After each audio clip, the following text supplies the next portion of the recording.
देखिए सर, मैं बिहार का हूँ। मूलतः सीतामढ़ी एक जिला है जहाँ जहाँ सीता मैया के लिए जो जाना जाता है। जनकपुर के बगल में नेपाल हमारे पास में ही है। या पागलपन की बात यह है कि मुझे इस बात का गर्व है कि मैं तीनों में कहीं नहीं खप पाया। की गलती यह थी कि उन्होंने लोकायुक्त के समक्ष एक प्रजापति जी के खिलाफ एक परिवाद दायर किया। तो एक मुझ पर मेरी पत्नी पर बलात्कार का एक मुकदमा दर्ज किया गया। मुझे सस्पेंड कर दिया गया। कोई भी महिला मुझसे अकेले में न मिले। लगभग जीवन भर मैं केवल मेरी जांच होती रही। मुझे लगता है कि मुझसे ज्यादा जांच किसी आईपीएस अफसर की यूपी में क्या पूरे देश भर में नहीं हुई होगी। नमस्कार, मैं हूँ अरविंद तिवारी और आप देख रहे हैं इंडिया नाउ 24। आज हम पहुंचे हैं उत्तर प्रदेश सरकार के वरिष्ठ आईपीएस अधिकारी श्री अमिताभ ठाकुर जी के पास।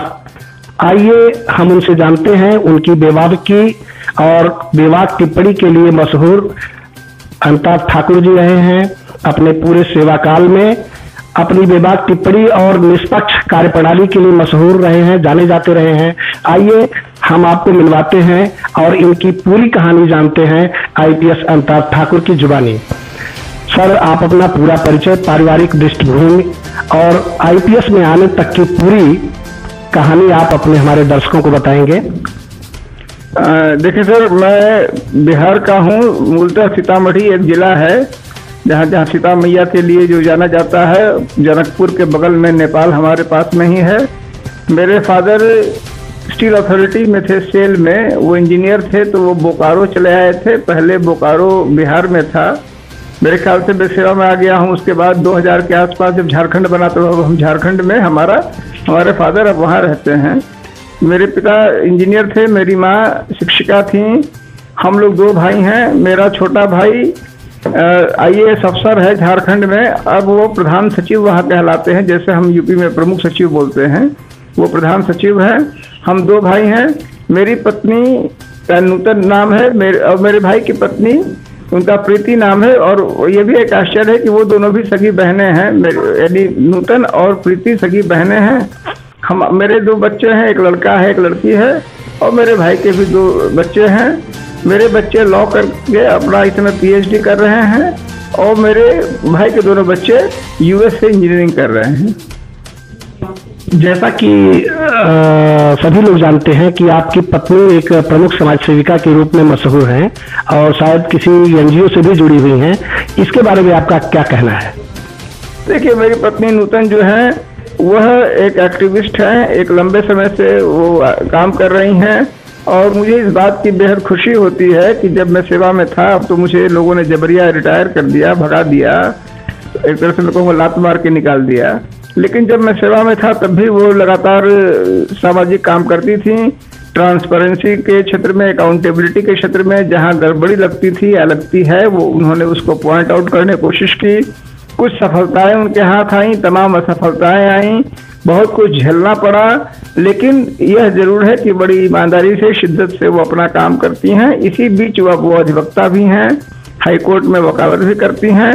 ज्यादातर मामलों में जिनमें पीड़ित लोग होते हैं, न्याय नहीं जिन्हें मिल रहा होता, वो आते हैं और उनको यथासंभव निष्पक्ष ढंग से और पुरजोर ढंग से न्याय दिलाने का प्रयास करती हैं। जैसा कि अमिताभ जी, हम लोग अभी आपके पास आए जब, तो आपके बंगले के बाहर लिखा हुआ है अमिताभ ठाकुर आईपीएस जबरिया रिटायर। इसके पीछे की क्या कहानी है, आप बताना चाहेंगे हमारे दर्शकों को? देखा जाए, ये जबरिया शब्द जो मैंने जानबूझ के लिखा, रिटायर्ड तो खैर अभी अगर सही स्थितियां होती तो मैं अभी रिटायर्ड नहीं होता। मेरी 7.5 साल के करीब की सेवा बाकी थी। लेकिन कुछ जैसे मान लीजिए, मैं इसको ऐसे समझता हूँ कि कुछ मेरे अंदर ही ऐसी कमी है, कुछ खोट है कि मुझे सालों से, अब तो कहूँगा दशकों से, किसी भी मुख्यमंत्री, मंत्री आदि ने पसंद नहीं किया। कई लोग कहते हैं कि इनके भाग तब सुधरेंगे, उनके भाग सुधरेंगे। कई लोग होते हैं वह नीले में नहीं खपे, हरे में खप गए, हरे में नहीं खप गए, खपे केसरिया में खप गए। मैं उस तरह का, मैं कहूँगा कि अजीबोगरीब मूर्ख इंसान रहा, जो न नीले में खपा, न केसरिया में खपा, न हरे में खपा। और इसका मुझे उससे बड़ी बेवकूफ़ी की बात यह है, या पागलपन की बात यह है कि मुझे इस बात का गर्व है कि मैं तीनों में कहीं नहीं खप पाया। जबकि आमतौर पर लोग इसका अफसोस करते हैं। कई लोग कहते हैं यार मुझे तो किसी ने पसंद नहीं किया, तो उसका बड़ा मायूसी उनको दिखती है। मुझे इस बात का गर्व लगता है कि तीनों के तीनों ने से मैं नहीं खपा। कोई ना कोई अच्छी या बुरी बात तो मुझ में जरूर रही होगी। वर्तमान समय में सर आप आईजी स्तर के अधिकारी रहे हैं, अगर आप सर्विस में होते तो आज आईजी होते। और पिछले दिनों सुनने में आया था कि एक बार मुलायम सिंह के खिलाफ ही आप उनके आवास के सामने ही बैठ करके सड़क पर कामकाज करना शुरू कर दिया था। तो इसके पीछे क्या घटनाक्रम था? आपको क्या ऐसा लगता था कि नहीं हमारी बात शासन में नहीं सुनी जा रही है, इसलिए आपने वहां बैठ करके काम करना शुरू कर दिया था? देखा जाए उसकी पृष्ठभूमि ये थी कि मेरी पत्नी नूतन ने उस समय गायत्री प्रजापति जी का जलवा था। वो खनन मंत्री थे, उनके तमाम किस्से मशहूर थे और तमाम बातें कही जाती थी। तो मेरी पत्नी की गलती यह थी कि उन्होंने लोकायुक्त के समक्ष एक प्रजापति जी के खिलाफ एक परिवाद दायर किया। शुरू में तो लोकायुक्त उस समय जो थे उन्होंने इनकी बड़ी तारीफ की, लेकिन बाद में ऐसा लगता है कि उस समय लोकायुक्त थे मिस्टर मेहरोत्रा, इनके मेहरोत्रा, वह निश्चित रूप से किसी दबाव में आ गए होंगे। तो उन्होंने इनको ही धमकाने का काम शुरू कर दिया। और उसके बाद ये हुआ कि हम लोग पर मुझ पर मेरी पत्नी पर बलात्कार का एक मुकदमा दर्ज किया गया, मुझे सस्पेंड कर दिया गया। यहाँ पर मैं आपको एक सेकंड के लिए रोकूंगा। एक बार का प्रकरण है, मुझे याद है, जहां तक कि आपने अपने कार्यालय के बाहर लिखवाया था कि कोई भी महिला मुझसे अकेले में मेरे कार्यालय में न मिले। इसके पीछे की क्या कहानी है? ये देखा जाए ये वही कहानी थी। जब मेरी पत्नी ने गायत्री प्रजापति जी के खिलाफ परिवाद दायर किया तो जनवरी 2015 के आसपास अचानक हमें एक प्रार्थना पत्र किसी ने भेजा कि यार तुम्हारे खिलाफ रेप का एक शिकायत आई है। जाहिर सी बात है कि जब मैंने कोई रेप नहीं किया था या मेरी पत्नी ने कोई ऐसा सहयोग नहीं दिया था तो हम लोग चकित रह गए। तो यह मालूम चला कि किसी महिला ने पूरी तरह मनमर्जी एक कहानी बना दी थी कि वो हमने उसको अकेले में बुला के उसके साथ दुष्कर्म किया। इस घटना से आहत होकर मैंने अपने कार्यालय में बोर्ड लगवाया था कि कोई भी महिला मुझसे अकेले में न मिले। तो उसके बाद जो मैं आपको कह रहा था, तो बाद में जो मुझ पर तमाम इस तरह के आरोप लगे, सस्पेंशन वगैरह हुआ, मेरी बात कोई नहीं सुन रहा था, तो मैं मुख्यमंत्री आवास के सामने मैं गया था, मैं वहाँ बैठा था। वह सांकेतिक था, निश्चित रूप से वो मेरे कष्ट का एक प्रकार से प्रदर्शन था, अपनी अभिव्यक्ति थी। तो निश्चित रूप से। एक चीज और बताएं सर हमारे दर्शकों को कि आप सीधे आईपीएस अधिकारी रहे हैं, जबकि आज सरकार ने 3 आईपीएस अधिकारियों को जबरिया रिटायर कर दिया है, राजेश कृष्ण जी को और राकेश शंकर जी को। जबकि दोनों पर, राजेश कृष्ण पर आजमगढ़ में भर्ती घोटाले में आरोप सिद्ध हुए थे और राकेश शंकर जी पर देवरिया में जो कांड हुआ था वाला, उसमें आरोप थे। आपके ऊपर ऐसा कोई आरोप सिद्ध नहीं हुआ है, फिर भी आपको जबरिया रिटायर किया गया। इसके पीछे क्या कारण है, क्या कहना चाहेंगे आप? देखिए, इस पर भी मैं एक चीज कहूंगा कि जैसे मैंने कहा कि मुझे किसी रंग को मैंने बनाया, उसी प्रकार से एक मेरे साथ यह भी खासियत रही कि मैं लगभग जीवन भर मैं केवल मेरी जांच होती रही। मुझे लगता है कि मुझसे ज्यादा जांच किसी आईपीएस अफसर की यूपी में क्या पूरे देश भर में नहीं हुई होगी। हर बात की जांच हुई। इस घर पे जिसमें मैं आपसे इंटरव्यू दे रहा हूँ, इसी टेबल पे विजिलेंस वालों का छापा आया। और यह भी एक आश्चर्य का विषय रहा।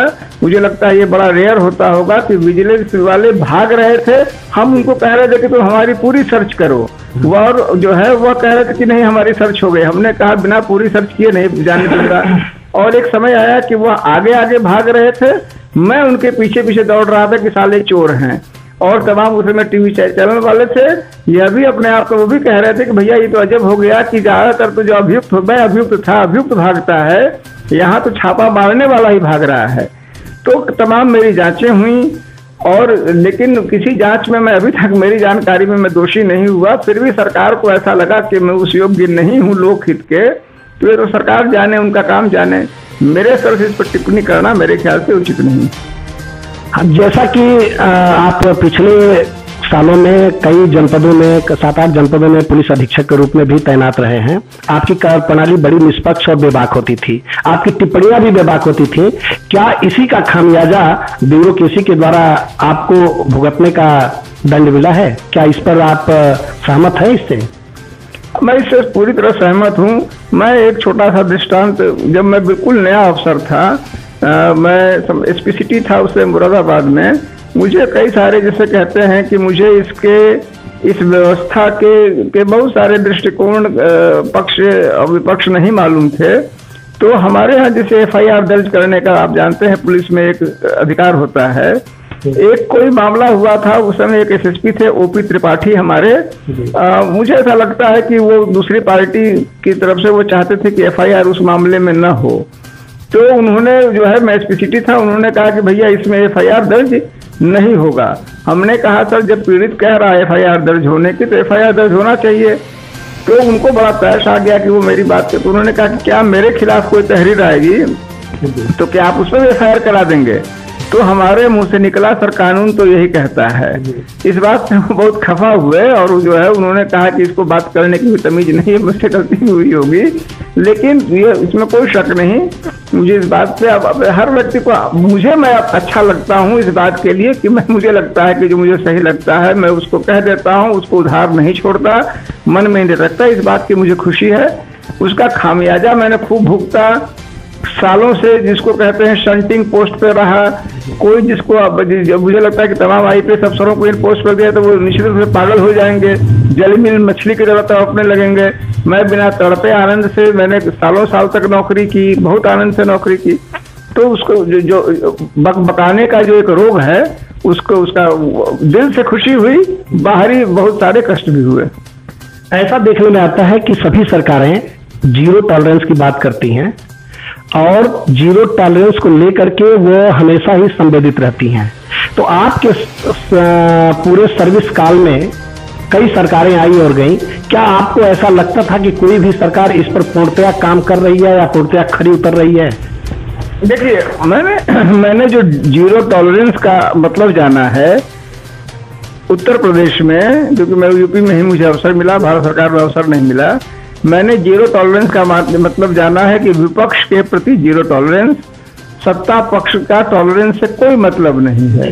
सत्ता के प्रति जीरो टॉलरेंस का मतलब सत्ता के खिलाफ कोई FIR नहीं, सत्ता पक्ष के खिलाफ कोई कार्रवाई नहीं, यानी सत्ता के खिलाफ जीरो कार्रवाई, और विपक्ष के खिलाफ 100% कार्रवाई। विपक्ष के खिलाफ, कमजोर के खिलाफ जीरो टॉलरेंस, मजबूत नौकरशाह, मजबूत पुलिस अफसर के खिलाफ जीरो कार्रवाई, और मेरे जैसा कोई मरियल या पिलपिला टाइप का कोई अफसर हो जिसके कोई बाई बाप न हो, उसके खिलाफ कठोरतम कार्रवाई। तो जीरो टॉलरेंस का मतलब मैंने समझा कि आप आदमी दिखाइए, मैं आपको कानून दिखाऊंगा।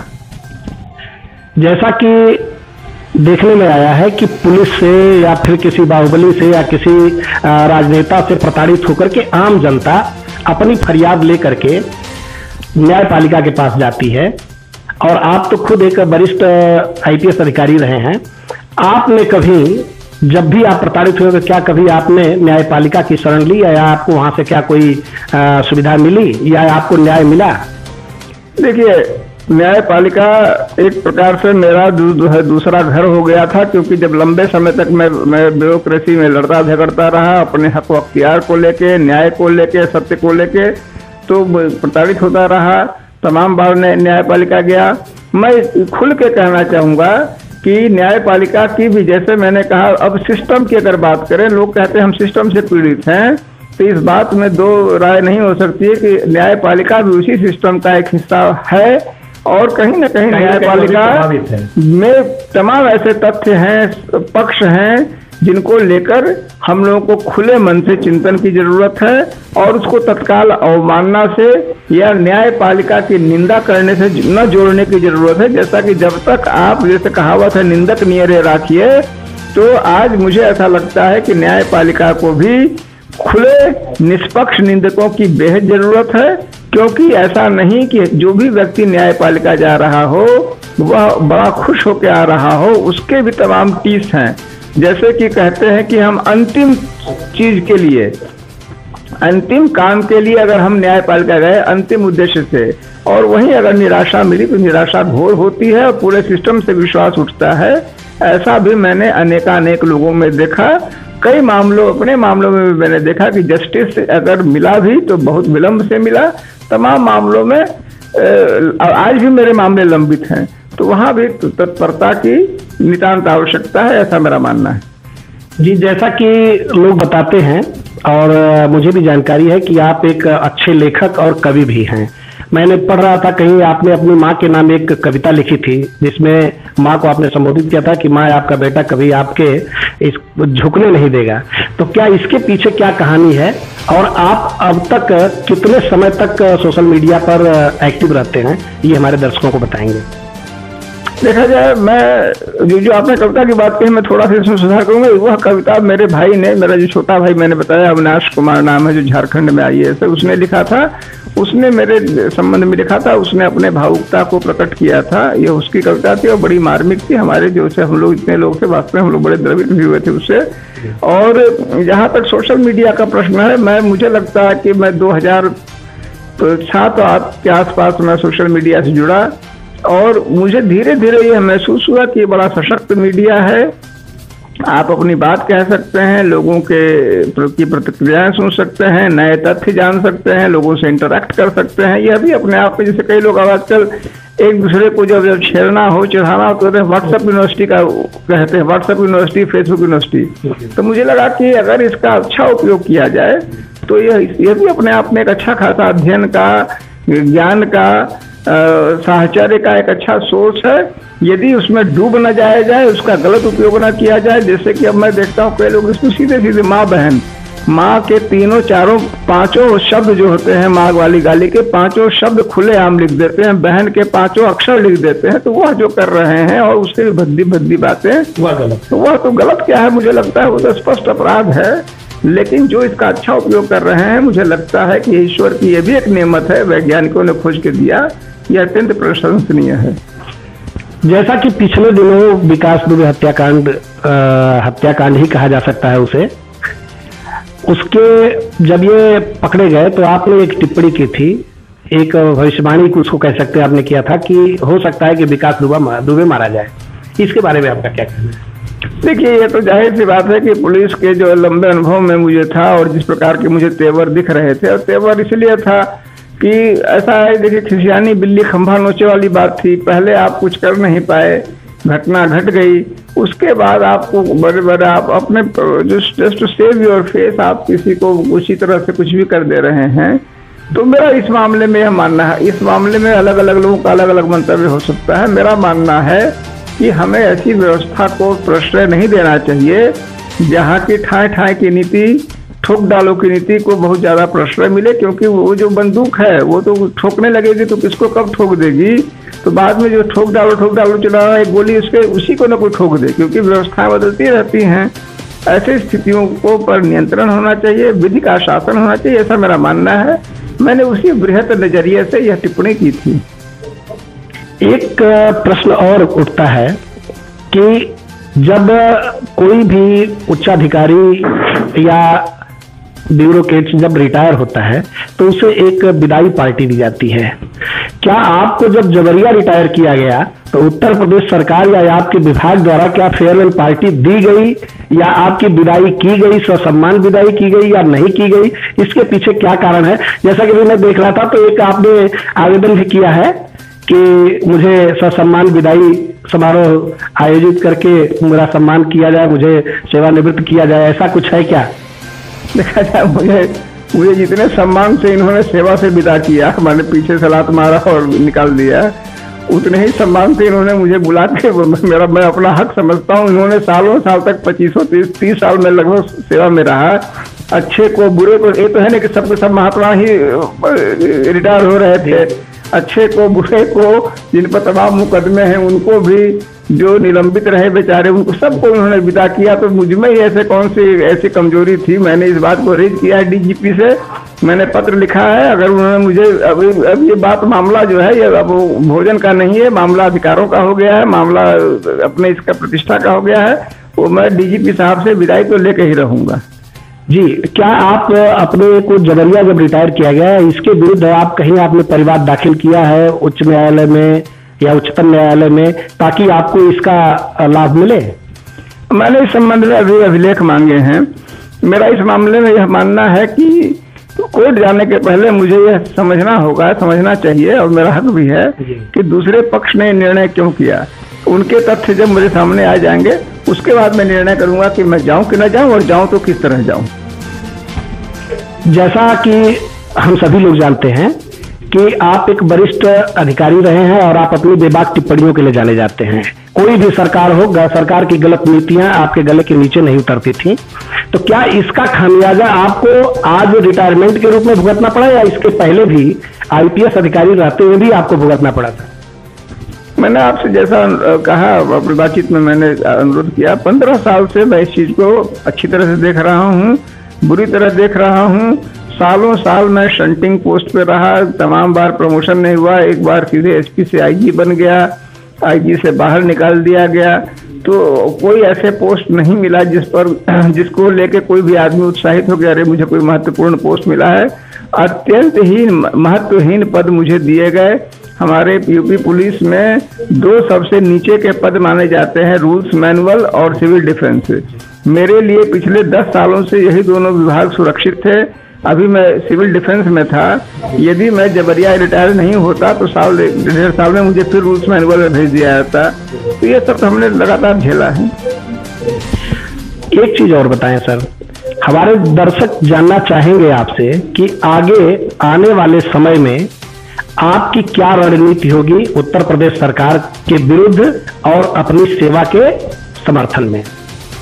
देखिए, 2-3 बातें हैं। पहली बात ये कि अब चूंकि उन्होंने निकाला है तो अब एक न्यायिक प्रक्रिया होगी। अगर मुझे लगेगा कि मैं उसमें लड़ने की स्थिति में हूं तो मैं जरूर लड़ूंगा, लगेगा नहीं हूं तो मैं उस चीज को स्वीकार कर लूंगा। तमाम अन्याय स्वीकार किए जाते हैं, मैं भी स्वीकार करूंगा। एक पहलू है।